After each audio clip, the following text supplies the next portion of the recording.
The search continues for two children in Nova Scotia who went missing back in May, with an Ontario-based group taking charge in the latest search today.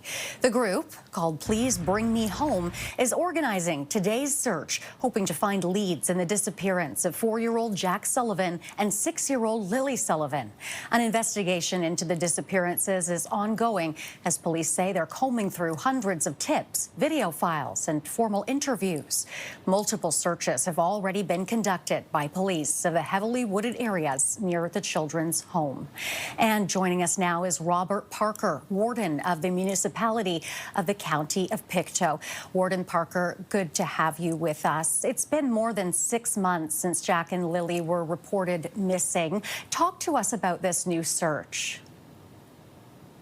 I think any search is good. I mean, those woods have been searched a lot. The Volunteer Search and Rescue from across the province searched a lot, and the RCMP have been in there with cadaver dogs and everything else. But if another search, any search, like I said, is good. And if somebody has a different angle or different thoughts on how to search, it can't do any harm. I think people in general are a bit, probably we've seen so many searches come and go and so many efforts that have turned up nothing that people are a little bit, I don't know what the right word is, but they're just a little bbit hesitant to think that somehow this is going to turn something up, but you can't do any harm. As for the areas being searched, you mentioned that, a large swath of that wooded area has been searched. Will these searches today be looking in new areas or in places that have already been searched? I have no knowledge of where they're searching, but from what I heard from the media, same as anybody else, they're going to be concentrating on the Middle River. Well, the river's quite small there, but runs through and eventually opens up into the ocean, the Northumberland Strait. But, I'm quite sure that the RCMP and the search groups have searched those areas before. But again, circumstances have changed. All of a sudden, we have high water now. We had no water all summer pretty near. So maybe that changes something. Maybe that loosens something or whatever. As the weather changes, as the circumstances change, it may allow something to show up. And this group has had some experience, I understand, finding lost people. So they may have some particular ways that they do things, but certainly nothing against the people who've done the searching in the past. They've done a very thorough job, I know, and they certainly searched the river and all along it and everything, but like you say, with changing circumstances, it might turn up something. And as you say, an extra set of eyes never hurts.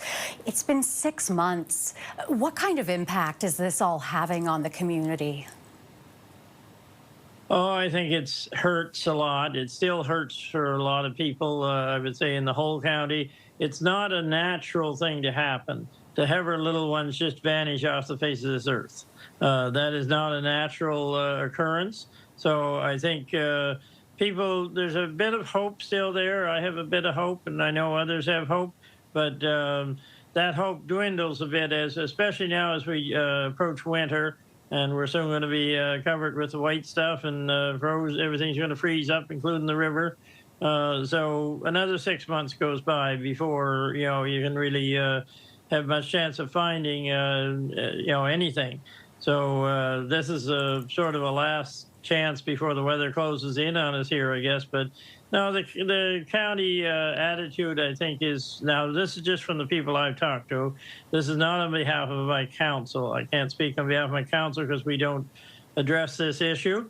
It's not in the bailiwick of the municipality, but it is in the bailiwick of our people in our county. And I think most still hold out a little hope. The two little ones will be found, but that hope dwindles a little every day. It's certainly a tragic story that's had a ripple effect. Hopefully, these children can be found very soon. Warden Parker, thank you very much for being here with us today. I appreciate your time. You're more than welcome. That's Robert Parker, warden of the municipality of the county of Pictou.